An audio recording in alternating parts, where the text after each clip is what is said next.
귀한 본문의 말씀입니다. 여호야다의 개혁이라고 하는 제목을 가지고 함께 묵상을 해볼 텐데, 먼저 여호야다가 어떤 사람인지부터 알고 살펴본 다음에 여호야다가 펼쳤던 개혁들을 몇 가지 같이 살펴보도록 하겠습니다. 여호야다가 누구인지 알 수 있는 대목이 22장 11절에 나옵니다. 우리 자막을 통해서 같이 한번 보도록 하겠습니다. 왕의 딸 여호사부앗이 아하시야의 아들 요아스를 왕자들이 죽임을 당하는 중에서 몰래 빼내어 그와 그의 유모를 침실에 숨겨 아달랴를 피하게 하였으므로 아달랴가 그를 죽이지 못하였더라. 여호사부앗은 여호람 왕의 딸이요 아하시야의 누이요 제사장 여호야다의 아내이더라. 여기에서 여호야다가 등장을 하죠. 그러니까 여호야다는 이 당시에 제사장이라는 것을 알 수가 있고, 여호사부앗이라고 하는 여인의 남편이라고 하는 것을 우리가 알 수가 있습니다. 이러한 기본 정보 외에 보다 더 여호야다를 잘 이해하기 위해서 제가 표를 준비해 놓았는데, 그 표를 같이 보면서 제가 설명을 좀 더 드리도록 하겠습니다. 그 표를 보시게 되면 왼쪽 줄에 남유다의 왕 4대 왕부터 8대 왕까지를 제가 쭉 나열을 해 놓았습니다. 여호사밧이 4대 왕이고 그 아들 여호람이 5대 왕, 그 다음 아하시야가 6대 왕, 7대 왕이 아달랴, 그리고 8대 왕이 요아스입니다. 각 왕마다 일어난 사건들을 특징적으로 핵심적인 것 적어 놓았는데, 먼저 여호사밧 제4대 왕을 보시게 되면 이 여호사밧 왕은 신실한 왕으로 그런대로 평가를 받고 있는 왕입니다. 이 왕이 실수한 것 하나가 있는데, 북이스라엘의 왕 중에 제7대 왕이었던 아합 왕, 이세벨과 결혼한 그 아합 왕과 결혼을 통한 동맹을 맺습니다.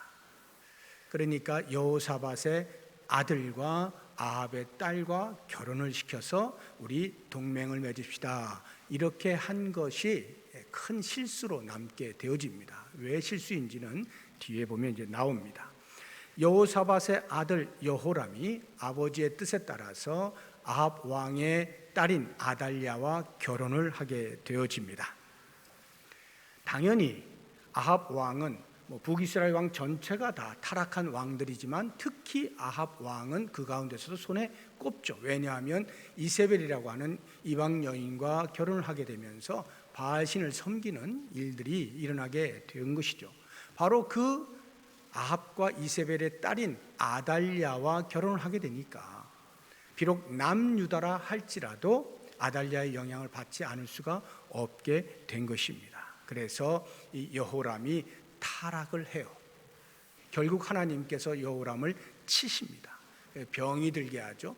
창자가 이상하게 되어지는, 오늘날로 하면 설사병 정도, 좀 더 심한 거겠지만 그런 창자의 이상이 생겨서 결국은 이제 죽게 되어집니다. 약 8년간 통치를 하고 죽습니다. 그리고는 그의 막내 아들인 아하시야 왕이 제6대 왕으로 이제 등극을 하게 되는데, 이 아하시야 왕도 역시 마찬가지로 아합의 길을 따르는 악한 왕입니다. 그래서 이는 불과 1년밖에 통치를 하지 못한 채 예후라고 하는 북이스라엘 사람에 의해서 살해를 당하게 됩니다. 여기에서부터 문제가 발생하는데, 그러면 아하시야의 아들이 다음 왕을 이어가야 하는데, 아하시야의 엄마, 그러니까 여호람의 아내인 이 아달랴가 자기의 아들인 아하시야의 아들들, 그러니까 자기에게로 보면은 손자들이죠. 이 손자들을 다 죽입니다. 왜냐하면 자기가 왕권을 쥐고 싶었던 거예요. 더 정확하게 이야기하면 다윗 왕조, 하나님을 섬기는 그 다윗 왕조를 멸망시키고 싶었던 겁니다. 그래서 그 아들들을 다 죽임으로써 왕권을 찬탈을 하는 일이 벌어지게 됩니다. 그래서 더 이상 하나님을 섬기는 나라가 아니라 자기가 섬기는 바알, 이 이방의 우상을 섬기는 나라로 만들고자 이러한 있을 수 없는 비극적인 행위를 하게 된 것입니다. 그래서 아달랴가 여자의 몸으로서 남유다의 유일하게 여자로서 왕의 생활을 하게 됩니다. 6년 동안 그 일을 합니다. 그리고는 그 다음이 이제 8대 왕이 요아스인데, 이 요아스는 아하시아의 유일한 아들입니다. 어떻게 진멸을 했는데 요아스가 살아남았느냐? 진멸하는 당시에 이 요아스는 젖먹이 아이였습니다. 이 아기를 여호사부앗이라고 하는 이 아하시아의 누나입니다. 그러니까 아달랴로 볼 때는 아달랴의 딸입니다. 물론 이제 역사가들이 볼 때 친딸은 아닐 것이다 이렇게 보는데요. 아무튼 아달랴의 딸이고 아하시아 왕의 누이인데, 이 누이가 이 젖먹이 요아스를 숨기는 거예요. 전부 다 진멸하고 있는 과정 속에서 침대에 몰래 숨겨가지고 이 아이를 6년 동안 성전에 숨깁니다. 그리고는 거기에서 길러내요. 보통 이제 성전, 그 당시 구약 시대의 성전은 방들이 많이 있었단 말이죠. 그런 방 가운데 하나에서 길렀겠죠. 그러니까 등잔 밑이 어둡다고 이 아달랴가 그것을 전혀 눈치를 채지를 못합니다. 6년간 성전에 잘 길러요.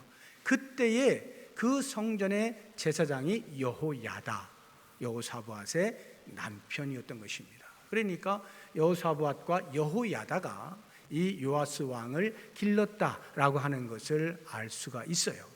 그리고는 제7년째, 아달랴가 통치하던 제7년째, 그러니까 요아스가 7살이 되던 해에 이 여호야다가 혁명을 일으킵니다. 그래서 아달랴를 죽이고 요아스를 왕으로 옹립을 하게 되어집니다. 이와 같은 이제 역사를 우리가 보게 되어질 때 여호야다가 어떤 인물이라는 것을 대충 감을 잡으실 거예요. 그러니까 요아스라고 하는 그 왕을 옹립할 때 이 요아스의 고모부죠. 여호야다가 고모부가 되는데 성전에서 6년 동안 몰래 키웠다가 7살이 되었을 때 이제 왕으로 등극을 시켜 준 그러한 인물이었던 것입니다. 그렇게 하면서 이 여호야다가 당시에 개혁을 일으킨 몇 가지를 오늘 본문 안에서 살펴보도록 하겠습니다. 제일 먼저 한 것이 언약의 갱신입니다. 언약의 갱신이라고 하는 말의 의미는 이 여호야다가 제사장으로서 왕과 백성들, 남유다의 왕과 백성, 요아스와 그 백성들, 그리고 하나님 사이에 서서 그 둘 관계를 언약을 맺게 해주는 것입니다. 그런데 갱신이라는 말을 제가 쓴 이유는 이미 하나님께서 다윗과 언약을 맺으시는데 그 다윗과 맺으신 언약을 재확인하는 차원에서 언약을 맺어주는 겁니다. 그래서 그 내용을 보게 되면 오늘 우리가 읽은 23장 16절 말씀에 보게 되면 여호야다가 자기와 모든 백성과 왕 사이에 언약을 세워, 그 언약의 내용이 여호와의 백성이 되리라. 왕과 백성들이 여호와의 백성이 되리라. 이러한 언약을 세우게 된 것입니다. 여호와의 백성 된다는 말의 의미가 뭐겠습니까? 요아스가 왕인데 여호와의 백성이 된다는 말의 의미는 여호와만이 진정한 이스라엘의 왕이십니다. 남유다의 왕이십니다. 이런 고백을 하는 것이겠죠. 뿐만 아니라 다른 그 어떤 왕이 아닌 온 우주의 왕이신 여호와만 섬기기로 작정합니다. 이런 의미도 되는 것입니다. 그래서 그 진정한 왕이신 여호와의 다스리심을 받아서 그의 입에서 나오는 모든 말씀과 규례만을 지키며 살겠습니다. 이것이 바로 여호와의 백성이 될 것이라고 하는 언약의 구체적인 내용이 되는 것입니다. 이러한 언약을 세웠을 때 백성들의 반응이 어땠을까요? 요아스 왕은 7살에 불과했으니까요. 그 왕과 백성들의 반응은 놀랍습니다. 23장 17절을 보시게 되면 온 국민이 바알의 신당으로 가서 그 신당을 부수죠. 그리고 제단들, 형상들, 우상을 말하는 거예요. 그런 것들을 다 깨뜨려 버립니다. 심지어는 제단 앞에서 바알의 제사장 맏단을 죽입니다. 이런 놀라운 일을 행하는 것, 우리는 이런 것을 가리켜서 행동하는 신앙이라 말을 하죠. 행동하는 신앙. 그러니까 여호와의 백성이 되겠다라고 하는, 오직 여호와만 섬기고 여호와의 말씀에만 순종하면서 사는 존재임에 대하여 스스로 행동으로 증명을 해내고 있었던 것이죠.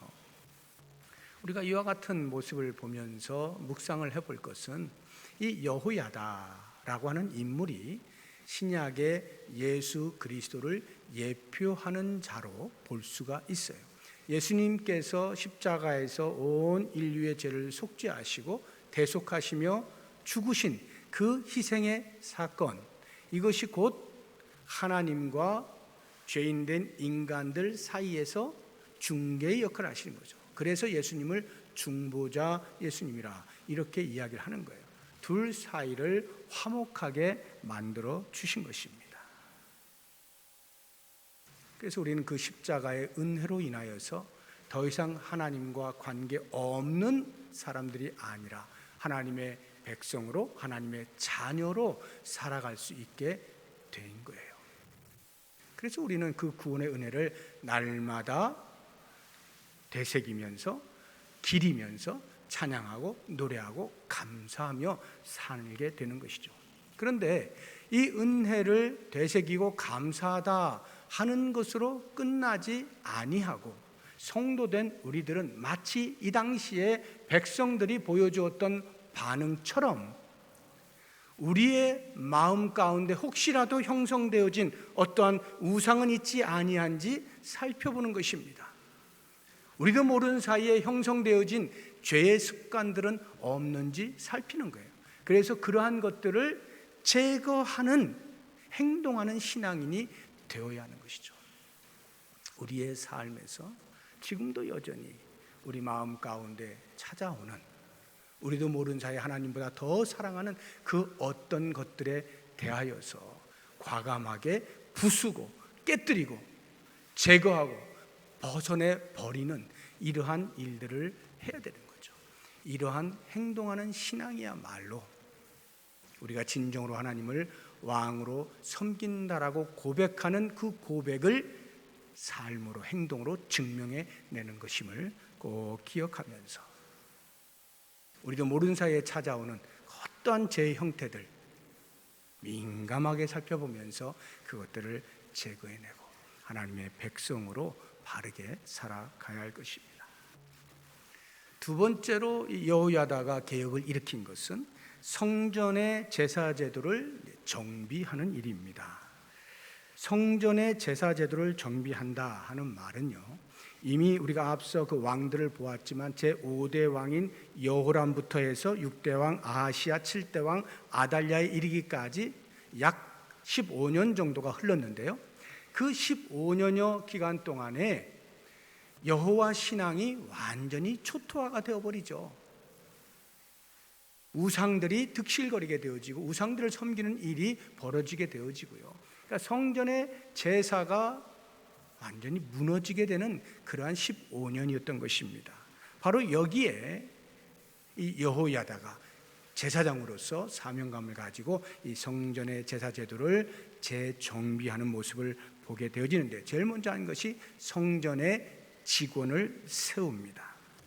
23장 18절을 보시게 되면 여호야다가 여호와의 전에 직원들을 세워, 이렇게 되어 있죠. 직원들을 세웠다는 말의 의미가 뒤에 보니까 레위 제사장의 수하에 맡겼다. 다시 말하면 레위 출신 제사장들이 성전에서의 직무를 감당할 수 있도록 맡겼다, 이런 말이에요. 그러면 그 말의 의미가 뭐냐 하면, 통일왕국 시대에 다윗 왕이 레위인 제사장들을 각 지파별로 24반열을 만듭니다. 그래서 돌아가면서 성전을 지킬 수 있도록, 성전에서 섬길 수 있도록, 성전 봉사를 할 수 있도록 제도를 만들어 놓거든요. 그런데 이것이 지금 무너지고 있는 거예요. 바로 이 부분을 여호야다가 다시 재정비하여서 반열을 따라서 성전에서 봉사할 수 있도록 해 주었다 하는 것입니다. 그러면 그들이 성전에서 봉사하고 섬긴다는 게 어떤 내용이냐?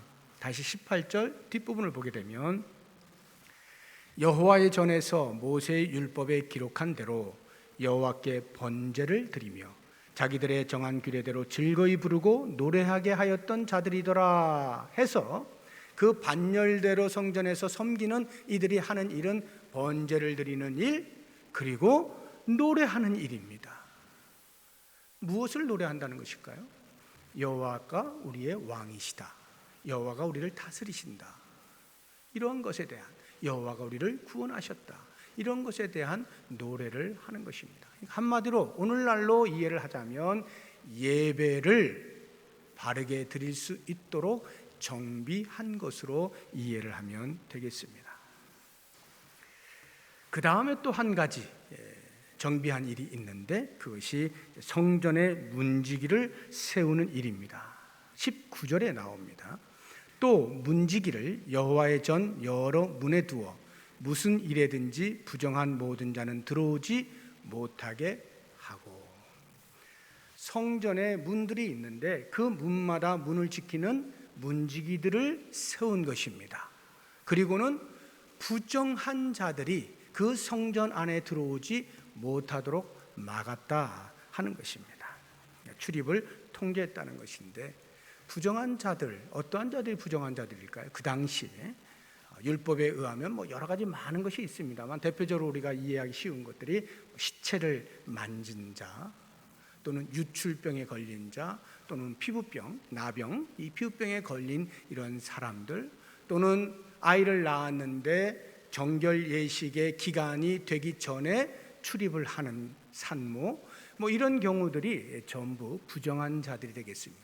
성전에 들어올 수 없는 자들인데 들어오게 되는 이런 일들을 성전의 문지기를 통하여서 출입을 통제시키는 그러한 정비를 한 것입니다. 그 말의 의미는 앞서 말한 5대로부터 7대 이르기까지 성전의 제사 제도가 무너지게 되면서 누구든지 이 성전에 대하여 경외심 없이 마구 드나들게 되었다 이 말이겠죠. 그런 것들을 철저하게 재정비한 모습을 볼 수가 있습니다. 우리가 여기에서 함께 묵상을 해볼 수 있는 것은 오늘날 우리가 하나님께 예배를 드릴 때 이 예배는 끊임없이 우리에게 반복적으로 다가옵니다. 그럼에도 불구하고 그 예배를 드릴 때마다 우리는 정신을 차려야 됩니다. 하나님께 예배하는 자의 중심이 흔들리지 아니하고 올바른 태도를 가지고 하나님을 예배할 수 있어야 하는 것입니다. 다시 말하면 순간순간 예배를 드릴 때마다 예배의 갱신에 대한 부단한 노력과 소망을 가지고, 기대를 가지고 그렇게 예배에 참여할 수 있어야 하는 것입니다. 아무런 생각 없이 시간이 되었기 때문에 아무런 마음의 준비도 없이 그렇게 나와서 자리에 앉아 있다 하여서 예배를 드리는 것이 아니라 철저히 예배를 드릴 때마다 내가 누구에게 예배를 하며 무엇 때문에 예배를 하는가 하는 이러한 부분에 대해서 영과 진리로 예배할 수 있는 그러한 자세를 가지고 다가오는 예배들을 계속 참여하게 될 때 우리는 예배의 갱신으로 하나님을 영화롭게 하는 예배를 드릴 수 있다는 것을 꼭 기억해야 할 것입니다.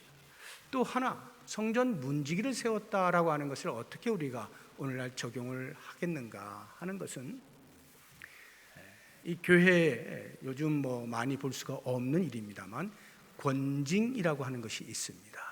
교회에 어떤 좋지 않은 일이 있을 때 그것을 치리하는, 이것을 권징이라고 합니다. 우리 합동측 교단에는 헌법 안에 정치라고 하는 부분이 있는데 이 정치 제1장 8조에 권징에 대해서 설명을 하고 있어요. 요약을 하자고 하면 교회에서의 권징이라고 하는 것은 국법의 시벌이 아니다 이렇게 표현되어 있어요. 그러니까 이제 나라법들이 있잖아요. 나라법에 이것은 죄고 이것은 아니고 뭐 등등등 이렇게 쫙 되어 있는 그런 것을 시행하는 것으로서의 권징이 아니라고 이야기를 합니다. 그리고 말하는 것은 도덕상 그리고 신령상의 문제를 가지고 권징을 한다라고 표현을 하고 있어요. 도덕상, 신령상, 다시 말하면 신앙적인 행위에 있어서 예를 들어서 진리를 변질시키거나 진리를 소홀히 여기거나 진리를 우습게 여기거나 하는 이러한 행위들에 대해서 진리를 수호하는 차원에서의 권징이 필요하고, 또 다른 하나는 교회라고 하는 이 예수 그리스도를 머리로 하는 교회 공동체의 하나됨을 해치는 행위들에 대하여서 그것을 보호하는 차원에서의 권징, 이런 것들이 가능한 것입니다. 오늘날에 개신교에서 권징이 그다지 큰 힘을 쓰지 못하는 이유가 있습니다. 그것은 얼마든지 교회가 성도들이 교회에 출석을 하고 또 거기서부터 나아가서 다른 교회를 가는 이러한 행위에 있어서 아무런 제재가 없다는 것입니다. 다시 말해서 이 교회에서 권징을 시행했다 할지라도 내가 그냥 나가버리면 되는 거예요. 다른 교회를 가버리면 되는 겁니다. 거기에 아무런 거리낌이 없어요. 어떤 조치가 취하지 않아요. 그렇기 때문에 권징이 그다지 큰 의미가 없게 되어져 버린 요즘입니다.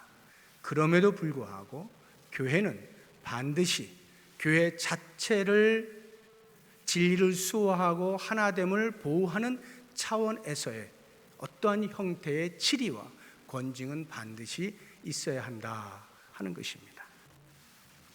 마지막 세 번째로 여호야다가 개혁한 내용을 보면 왕의 요아스라고 하는 왕의 신정 통치를 돕는 것을 볼 수가 있습니다.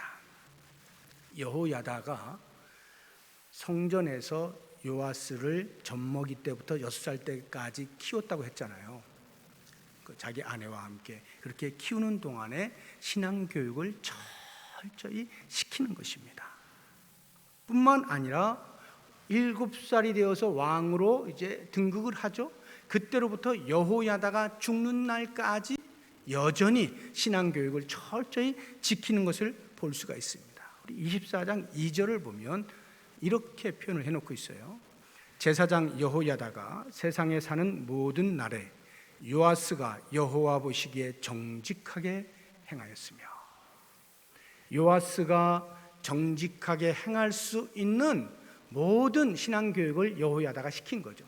불과 요아스는 7살에 불과하잖아요. 그 7살짜리가 무슨 치리를 할 수가 있겠어요? 무슨 정치를 할 수가 있겠어요? 그러니까 당연히 섭정에 들어갔겠죠. 여호야다가 섭정을 했을 터인데 보통은 섭정이 좋지 않은 쪽으로 가게 되어지지만 이 여호야다는 철저하게 그 섭정의 기간 동안에 요아스가 여호와 하나님 진정한 왕을 바라볼 수 있도록 신앙교육을 시켜준 거예요. 대단히 훌륭한 거죠. 심지어는 요아스가 결혼을 할 때 그 결혼조차도 여호야다가 간섭을 합니다. 중매를 서서 여자를 소개하여 결혼을 시켜줍니다. 3절을 보시면 여호야다가 그를 두 아내에게 장가들게 하였더니 자녀를 낳았더라. 이 말이 그냥 간단히 나오는 말 같지만 이 결혼에까지 간섭을 했다는 말의 의미가 이런 겁니다. 여호야다는 두 눈으로 똑똑히 본 거예요. 아달랴라고 하는 그 여인으로 인하여서 다윗 왕조가 거의 망하기 직전까지 가게 된 현실을 똑똑히 본 겁니다. 이런 우상을 섬기는 이방 여인을 들임으로 인하여서 왕조 전체가 흔들리게 되어지는 것을 본 여호야다가 아무나 왕의 아내로 세워서는 안 되겠다 생각하지 않았겠어요. 그러니까 하나님만을 바라보도록 가르친 여호야다가 그 왕의 아내로 선택할 여자가 어떤 여자이겠어요? 당연히 신앙에 투철한, 여호와 유일 신앙에 투철한 그런 여인들을 소개했겠죠. 이렇게 철저하게 요아스 왕을 위하여 신앙 교육을 행한, 그래서 요아스로 하여금 진정한 왕이신 여호와 하나님을 바라보도록 만들어 준 겁니다. 실제로 요아스가 어떻게 통치했는지가 24장 4절 이하부터 여러 가지 내용이 나와요. 성전을 중수하는 일, 성전세를 정기적으로 수납받는 일, 그래서 성전의 기물들을 제작하는 일 등 이렇게 나라를 다스림에 있어서 신정 국가를 만드는 일에 혁혁한 공헌을 하게 되어집니다. 결국 이 요아스는 그러한 철저한 여호야다의 신앙 교육에 의해서 여호와 하나님 앞에 바른 신앙생활을 하게 되어지는 것이 24장 14절에 이렇게 표현이 되어 있어요. 공사를 마친 후에 그 남은 돈을 왕과 여호야다 앞으로 가져왔으므로 그것으로 여호와의 전에 쓸 그릇을 만들었으니 곧 섬겨 제사 드리는 그릇이며 또 숟가락과 금은 그릇들이라. 그 뒤를 보시면 여호야다가 세상에 사는 모든 날에 여호야다가 죽기까지 요아스 왕이 여호와의 전에 항상 번제를 드렸더라. 이러한 하나님 앞에 예배하는 왕으로 철저하게 교육을 시켰던 것을 볼 수가 있는 것입니다. 그래서 우리가 이러한 여호야다의 계획을 통해서 오늘날 우리가 묵상해 볼 수 있는 것은 특별히 이제 5월 가정의 달을 맞이하면서 우리 가정에서 과연 여호와 하나님만을 섬기는 가정으로 세워가고 있느냐 하는 이 부분에 대한 도전을 우리가 받을 필요가 있겠습니다. 여호야다가 철저하게 여호와 하나님을 왕으로 섬기는 교육을 시킨 것이 우리의 가정에서 우리의 자녀들에게 혹은 우리의 부모들에게 또는 우리의 동기들에게 그 가정이 전부 믿음의 가정으로 세워질 수 있도록 그렇게 가르치고 있는가, 소개하고 있는가, 알리고 있는가, 증거하고 있는가 하는 부분을 우리가 꼭 돌아보면 좋겠고요. 또 한 가지는 가정을 넘어서서 교회 공동체 안에 하나님의 말씀으로 우리의 다음 세대를 바르게 가르치고 있느냐 하는 이 부분도 역시 점검을 해보아야 하는 것입니다. 우리는 기억해야 됩니다. 한 사람의 신앙교육을 바르게 시키겠다라고 하는 그 열정이 때로는 우리도 모르는 사이에 한 나라의 흥망성쇠를 결정지을 수 있는 인물을 배출할 수도 있다는 것. 우리가 가르치는 행위를 통하여 그 누군가는 하나님의 나라를 위하여 크게 쓰임받을 수 있는 인물이 될 수도 있다는 것. 이러한 것들을 우리가 염두에 두고 기대하면서 우리의 다음 세대를 하나님의 말씀대로 바르게 잘 가르치는 일이 교회적으로 일어나야 하는 것입니다. 오늘 우리는 이 여호야다의 여러 가지 개혁들을 보면서 우리의 삶에서 어떻게 묵상하고 적용해야 하는지를 살펴보았습니다. 이와 같은 것들을 마음에 잘 새기시면서 우리의 삶에 나뿐만 아니라 내 주변의 가정과 교회와 만나는 모든 이웃들에게 여호와 유일신앙으로 살아가게 되어지는 놀라운 복의 통로로 쓰여질 수 있는 우리 모두가 될 수 있기를 주의 이름으로 축복합니다. 기도하겠습니다. 하나님 아버지,